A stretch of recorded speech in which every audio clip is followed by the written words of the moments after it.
మీరు ఏ విషయాలు చర్చించారు దాన్ని వివరంగా చెప్పండి అన్న విషయాన్ని సిట్ అధికారులు ప్రశ్నించడం జరిగింది. ఎవరెవరు మీటింగ్కి అటెండ్ అయ్యారు అన్నటువంటి విషయాన్ని కూడా ప్రశ్నించారు. ఆ ప్రశ్నకు సమాధానంగా ఈ 2 మీటింగులు జరిగినటువంటి మాట వాస్తవమే. మొట్టమొదటి సమావేశం హైదరాబాదులో మా ఇంట్లో జర్నలిస్ట్ కాలనీలో జరిగింది.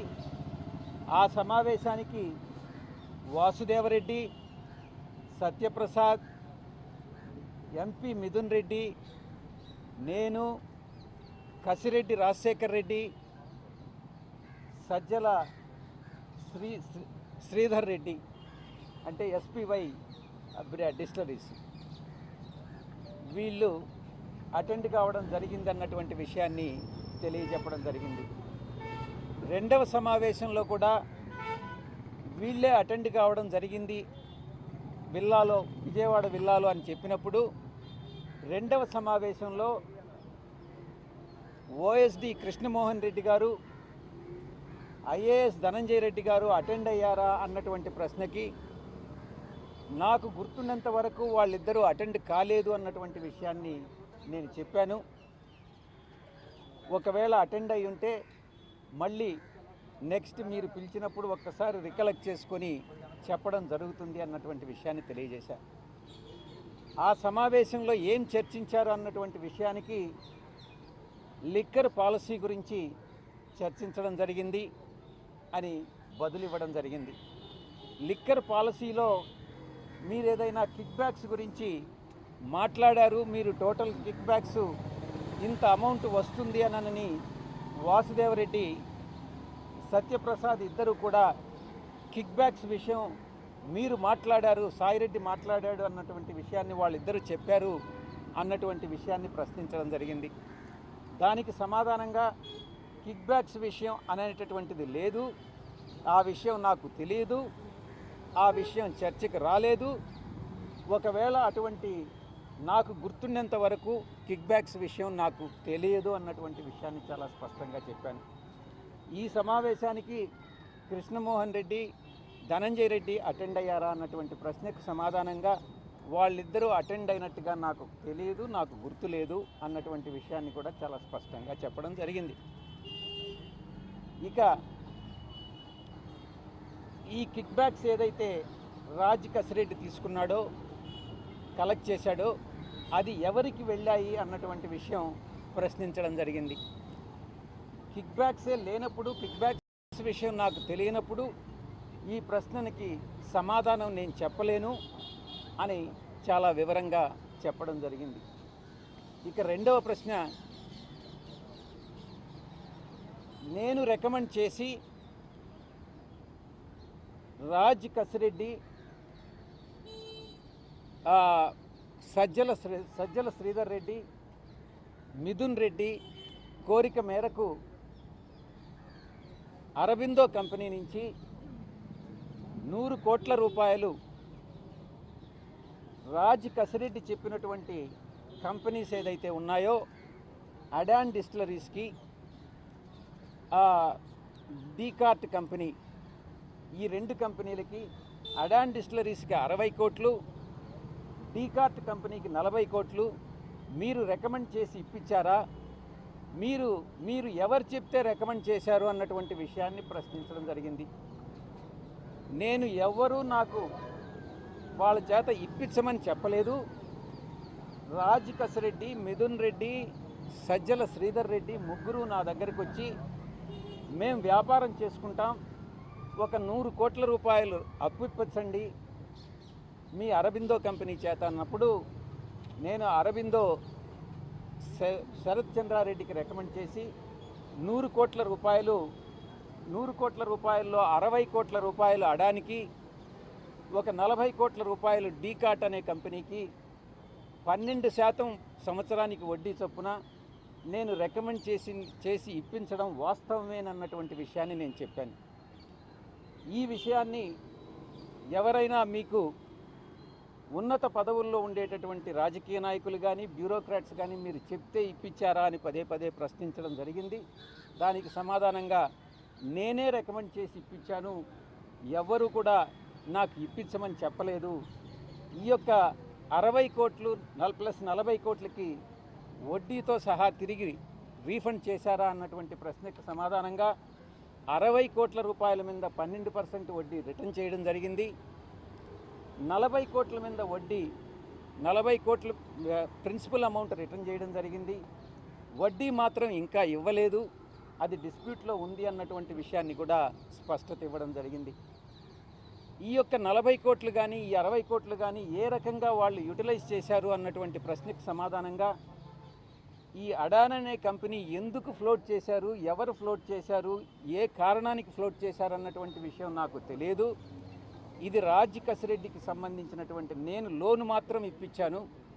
ఆ కంపెనీలు ఏ రకంగా ఈ ఫండ్స్ను యూటిలైజ్ చేసుకున్నాయి, ఏ రకంగా దాన్ని రీఫండ్ ఇచ్చారు అన్నటువంటి విషయం రాజ్ కసిరెడ్డి మాత్రమే చెప్పగలడు. నేను సమాధానం చెప్పలేనటువంటి ప్రశ్న అన్నటువంటి దాన్ని నేను వివరంగా చెప్పడం జరిగింది సిట్ అధికారులకి. ఇక ఇంటర్ స్టేట్ అంటే ఒరిస్సాలో లిక్కర్ కొని తమిళనాడుకు మనం ట్రాన్స్పోర్ట్ చేస్తున్నాము. ఒరిస్సాలో సెల్లరు, తమిళనాడులో బయ్యరు ఉన్న రీతిగా ఒక ఏదైనా ట్రాన్సాక్షన్స్ ఆంధ్రాలో ఎంటర్ అయిన తర్వాత ఆ యొక్క సరుకుని డైవర్ట్ చేసి ఆ ఏదైతే డిఫరెన్స్ ఉంటుందో డ్యూటీలో అది సేవ్ చేసుకొని ఈ రకంగా ఏదైనా సేల్స్ డ్యూటీ లేకుండా పెట్టినటువంటి ఏదైనా సేల్స్ ఉన్నాయా అన్నటువంటి విషయానికి నేను ఏ రోజు కూడా లిక్కర్ సేల్స్ విషయంలో కానీ లిక్కర్ విషయంలో కానీ మొట్టమొదటి 3 నెలల తర్వాత నేను జోక్యం చేసుకోలేదు అన్నటువంటి విషయాన్ని చాలా స్పష్టంగా చెప్పాను. ఇవన్నీ కూడా రాజ్ కసిరెడ్డి మాత్రమే వీటికి జవాబు చెప్పగలడు, నేను చెప్పలేనటువంటి ప్రశ్నలు అన్నటువంటి విషయాన్ని చాలా స్పష్టంగా చెప్పడం జరిగింది. ఇక 4వ అంశంకి వస్తే, ఇక్కడ లోకల్గా ఉన్నటువంటి రాజ్ కసిరెడ్డి ఒక 3 కంపెనీలని పీవీ స్పిరిట్స్ ఇంకొక 2 కంపెనీలని లీజుకి తీసుకొని దానిలో ఉన్నటువంటి టైం కానీ మిషనరీ కానీ లీజుకి తీసుకొని దాంట్లో కొన్ని కొత్త బ్రాండ్లను ప్రొడ్యూస్ చేసి ఆ ప్రొడ్యూస్ చేసినటువంటి బ్రాండ్స్ని బెల్ట్ షాపుల ద్వారా డ్యూటీ లేకుండా అమ్మడం జరిగిందా అన్నటువంటి దాన్ని ప్రశ్నించడం జరిగింది. ఇది రాజ్ కసిరెడ్డి బదులు ఇవ్వాల్సినటువంటి అంశం. నాకు ఈ విషయంగా ఏమీ తెలియదు అన్నటువంటి విషయాన్ని చాలా స్పష్టం చేశాను.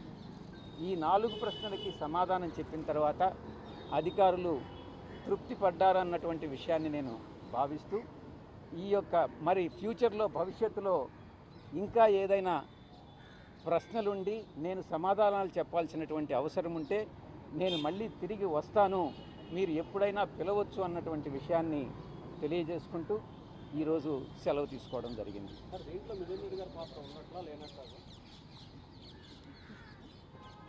నాకున్న సమాచారం ప్రకారం మిథున్ రెడ్డి గారికి రేపు రమ్మని నోటీసులు ఇవ్వడం జరిగింది. ఈ ప్రశ్నని మీరు పివి మిథున్ రెడ్డి గారిని అడగండి.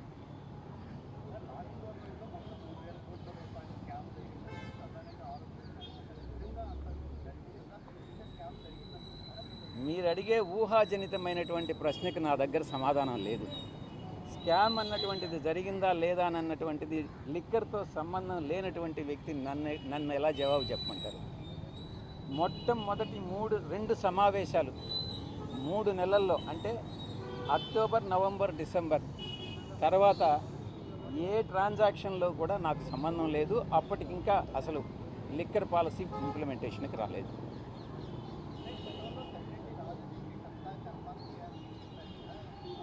అప్పుడు ఆ రోజు చెప్పాను, ఈరోజు చెప్తున్నాను.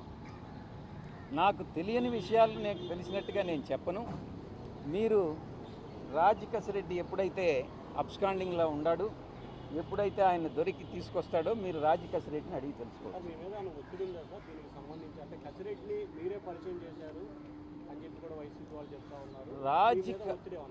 రాజ్ కసిరెడ్డిని పార్టీలో వ్యక్తులు నాకు పరిచయం చేయడం జరిగింది.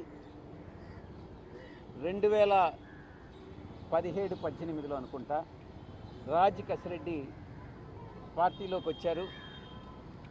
అతను ఒక ఒక తెలివైనటువంటి క్రిమినల్,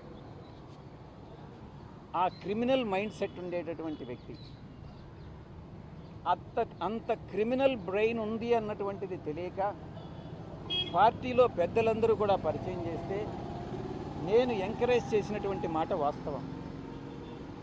నేను అబద్ధం చెప్పదలుచుకోలే.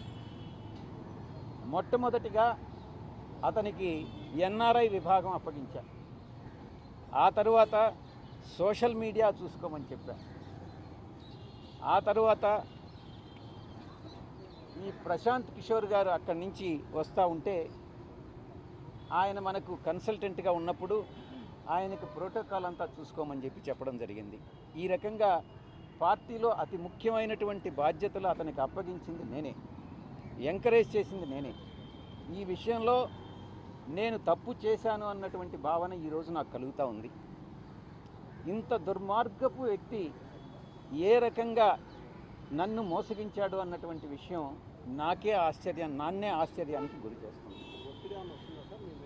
ఎవరి నుంచి? మీరు అడిగే ప్రశ్న చాలా స్పష్టంగా అడగాలి.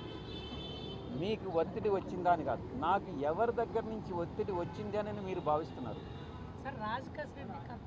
ఆయన ముందు జవాబు చెప్పండి. అంటే జనరల్గా మీరు ఆ పార్టీ నుంచి బయటకు వచ్చి ఉన్నారు కదా, సో మీరు గతంలో 5 సంవత్సరాలు అక్కడ ఉన్నప్పుడు ఏ ఎపిసోడ్ గురించి మాట్లాడలేదు, బయటికి రాగానే ఏ ఎపిసోడ్ గురించి చర్చ వచ్చింది. మీరే రాజకేశ్వరరెడ్డి కర్త కర్మ క్రియ అన్నారు కాబట్టి, సో ఈ రాజకేశ్వరరెడ్డి వెనక కొంతమంది పెద్దలు ఉంటారు కాబట్టి ఏమన్నా ఒత్తిడి వచ్చిందని యాంగిస్తారు అంటే ఆ పార్టీ నుంచి ఏమైనా? 5 సంవత్సరాల పాటు మీరున్నారు, అతనితో కలిసి ఉన్నారు, అప్పుడు మాట్లాడలేదని అంటే అప్పుడు మీరు అడగలా, నేను జవాబు చెప్పలా. రాజకేశ్వరరెడ్డి కర్త కర్మ క్రియ అని చెప్పారు. ఆయన ఒక్కడి వల్ల సాధ్యం అవుతుందా? ఆయన వెనకుని నడిపించే వాళ్ళు ఎవరు? మిమ్మల్ని నీకు తెలుసు. అడిగారా?